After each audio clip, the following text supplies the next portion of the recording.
Hello, good evening. I am Brother David.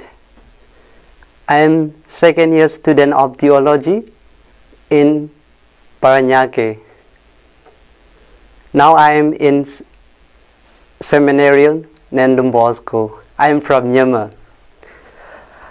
This evening I would like to share with you about the Christian virtue of patience, which is really needed to put into practice in this day. There are many hardships we encounter in these days of pandemic. We are counseled to stay home to avoid spreading the disease. The virtue of patience is required both for the young and the aged. The Christian understanding of patience is very much in the true understanding of Christianity.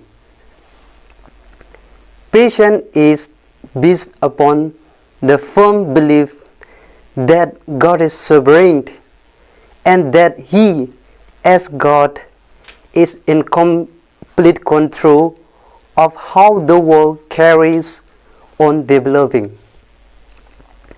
This faith in God's complete control of all that goes on in the world makes true Christian always assure that all things will work out for God's glory and the salvation of souls. We humans are often bewildered as to why there should be pain and suffering. If God is in control and is omnipotent,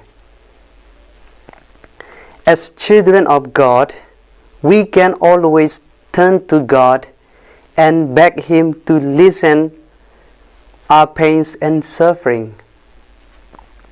In this prayerfulness, Jesus, as God's only begotten Son, gives us a perfect example. In the Holy Gospel of St. John, chapter 12, verses 27 to 29, Jesus said, "What should I say? Father, save me from this hour. But it is for this very reason that I have come to this hour. Father, glorify your name." A voice from heaven, "I have glorified it, and I will again glorify."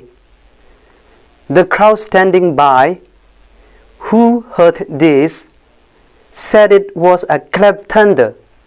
Others said it was an angel speaking to him. Jesus answered, "It was not for my sake that this voice came, but for yours." Though they had been present when they gave so many signs, they did not believe in me. Jesus declared publicly, "Whoever believes in me believes not in me, but in the one who sent me. What the Father told me is what I speak." During the suffering brought by this pandemic, let us reassert our trust in God's loving providence. Let us have those who suffer with whatever help we can give them, not forgetting that we can accompany our suffering human family with our prayer and material help. We may sometimes be discouraged at our inability to help so many people suffering in our neighborhood, but even when we are hard-pressed with pain and suffering, may we believe in God's saving into glory as He did to Jesus. He was crucified, but God raised Him in His glory of the resurrection. May God bless you always. Good night.